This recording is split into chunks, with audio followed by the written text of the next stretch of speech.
Eu fui juiz federal, eu tive poder, eu estava na toga e decidi pela cidadania ser governador do estado do Rio de Janeiro. Sabia das dificuldades que enfrentaria.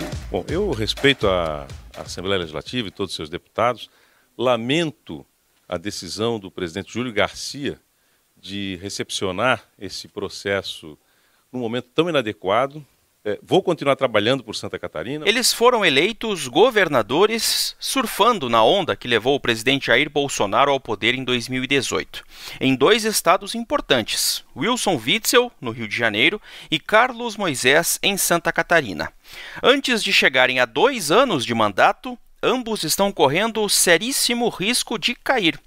Witzel levou uma goleada na Assembleia Legislativa Fluminense. Foram 69 votos de deputados estaduais a favor da continuidade do processo de impeachment e nenhum voto contra. Lembrando que esse pedido de impeachment se baseia na suposta improbidade administrativa e mau uso do dinheiro público na saúde em meio à pandemia do coronavírus, com base em operações que investigam esses desvios lá no Rio. Bom, no sul do país, os deputados catarinenses aprovaram a admissibilidade do pedido de impeachment do governador Carlos Moisés e da vice-governadora Daniela Rainer. Os dois estão sendo julgados por crime de responsabilidade devido a um reajuste salarial concedido a procuradores do Estado em 2019, sem a anuência do Poder Legislativo. Os 2 casos têm semelhanças claras e nós vamos abordá-las e analisá-las aqui nesse episódio do podcast 15 Minutos. Eu sou o Márcio Miranda e meu convidado é o Wilson Lima, editor da Gazeta do Povo. Primeira situação que une os 2 governadores, esses que estão com muitos problemas no momento, né? Eram novatos na política e surpreenderam na eleição em 2018, né, Wilson? Sem dúvida, Márcio. São 2 situações bem atípicas, tá? Eles são filhos do que se convencionou, né? De chamar de nova política, né? Tanto o Carlos Moisés quanto o Wilson Witzel.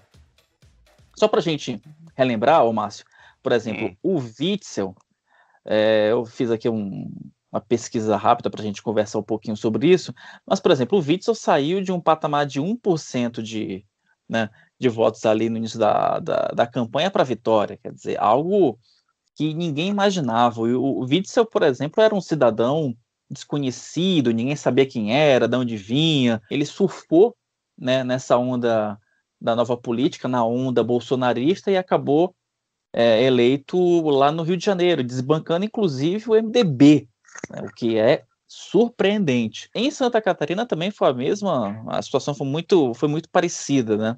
O caso do Moisés, por exemplo, ele é um caso interessante porque se você for pegar as pesquisas de intenção de voto no primeiro turno, ele não aparecia em condições de chegar ao segundo turno, né?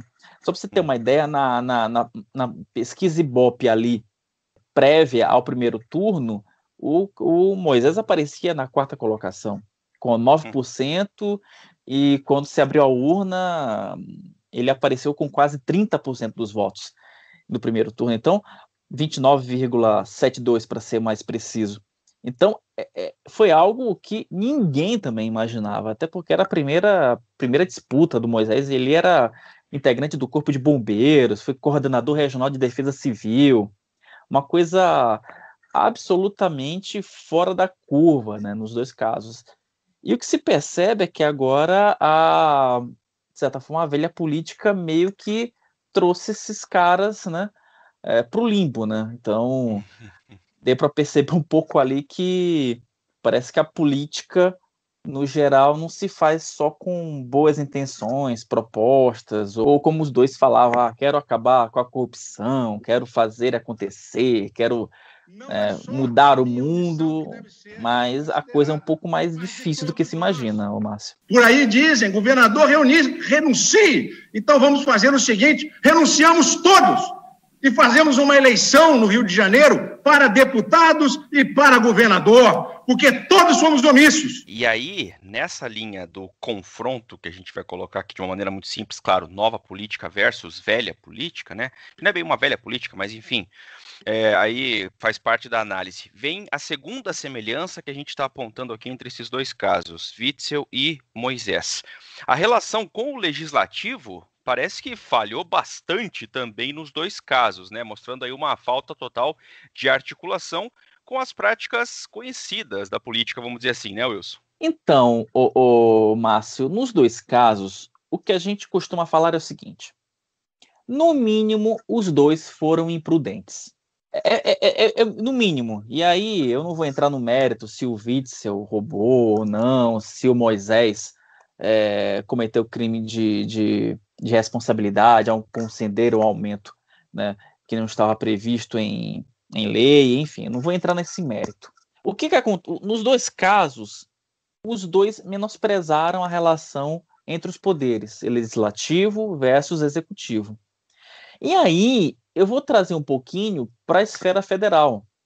O presidente Jair Bolsonaro, ali em abril desse ano, ele sentiu que existiu um tensionamento, que ele poderia ser vítima de um processo de impeachment, né?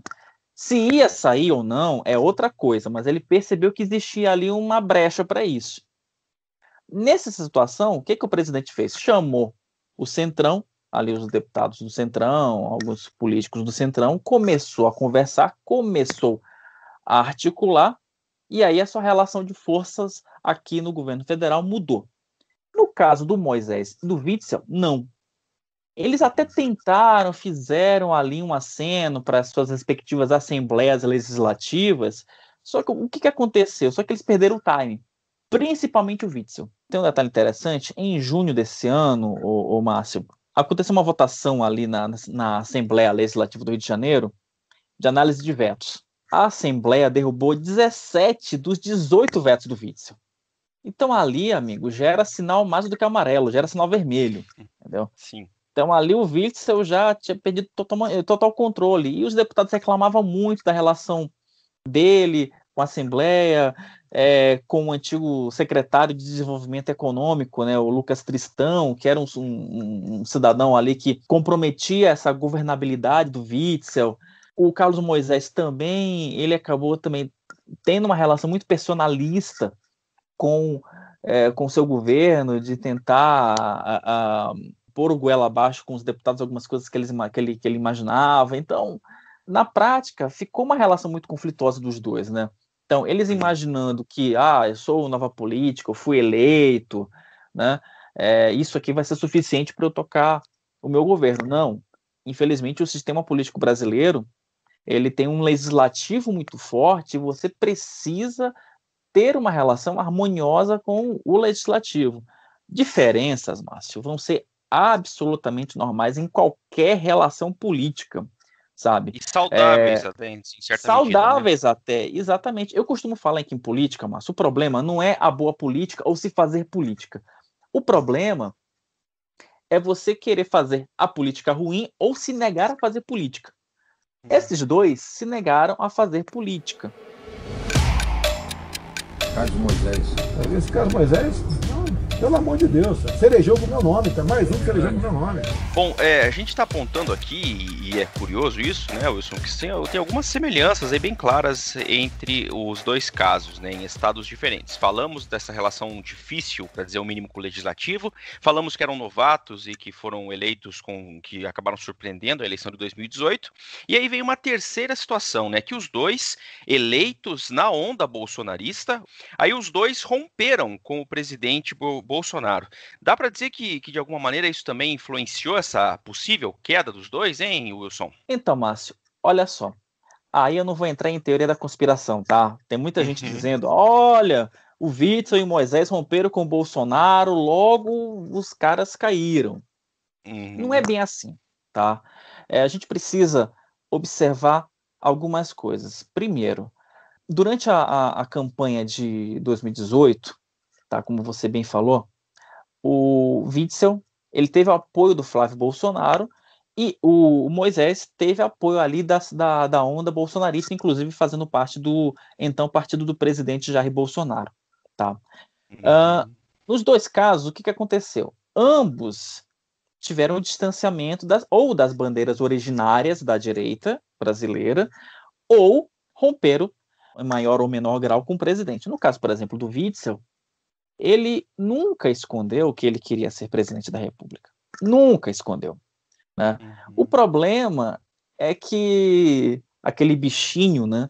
O bichinho do poder, né? Então ele foi picado por esse bichinho do poder e ele imaginava que ele ia ser disputar com o presidente Jair Bolsonaro a preferência do voto da direita. O problema é o seguinte, mas no caso do Witzel, por exemplo, ele até poderia ter esse sonho se ele não estivesse envolvido num esquema de corrupção. Né?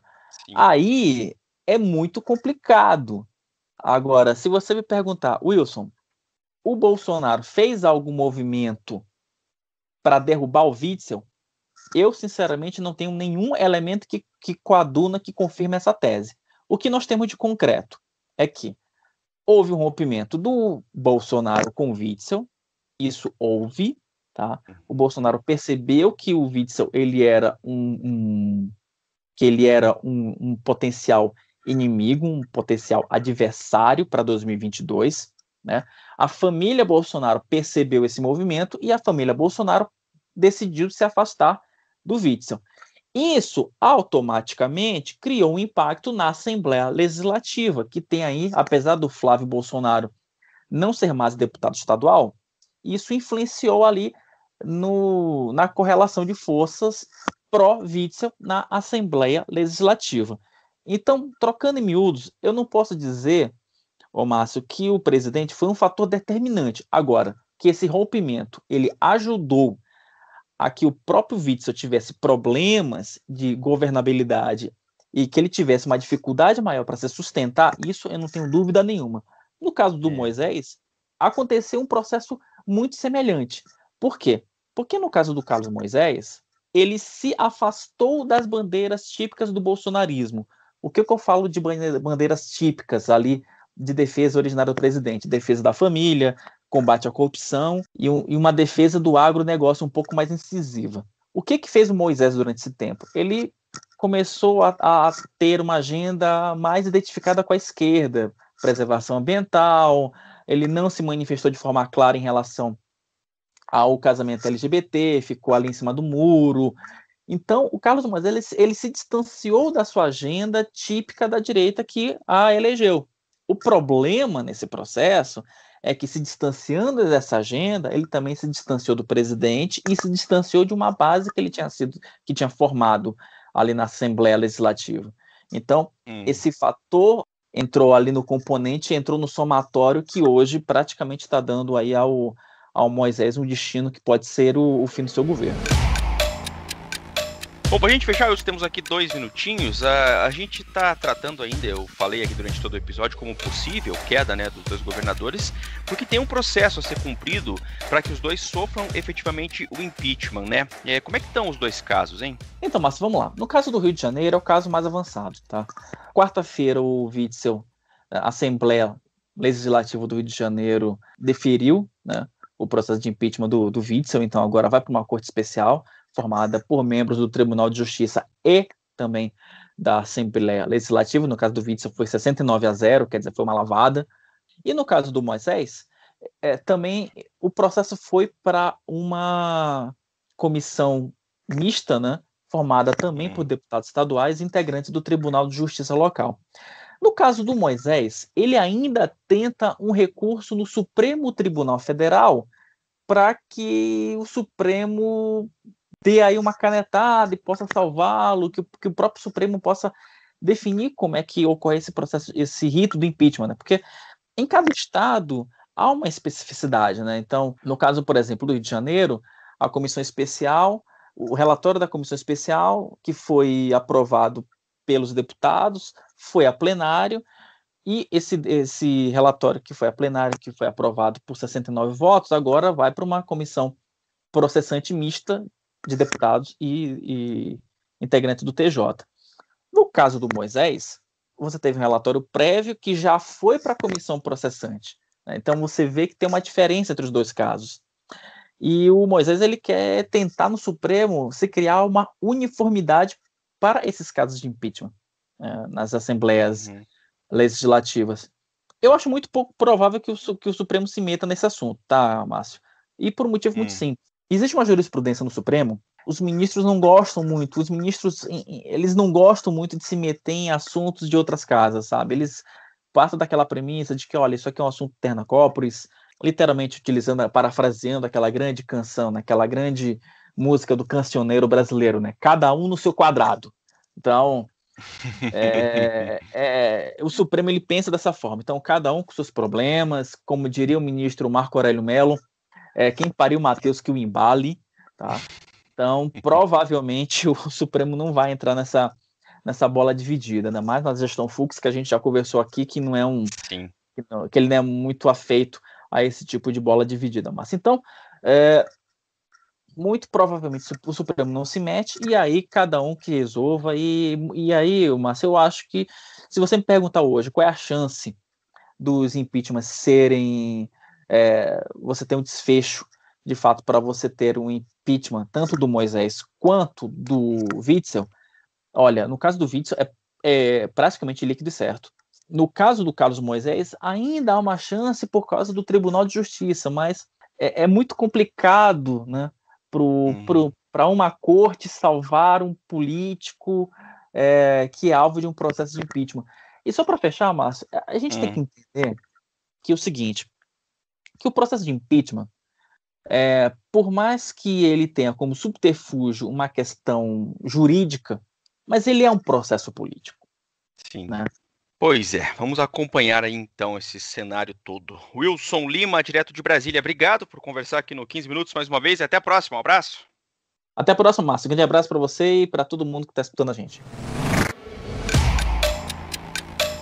Ponto final nesse episódio do 15 Minutos, podcast da redação da Gazeta do Povo. Eu lembro que o 15 Minutos conta com a participação da Maria Scrocaro e da Jennifer Ribeiro na produção, a montagem é do Leonardo Bestloff e a direção de conteúdo do Rodrigo Fernandes.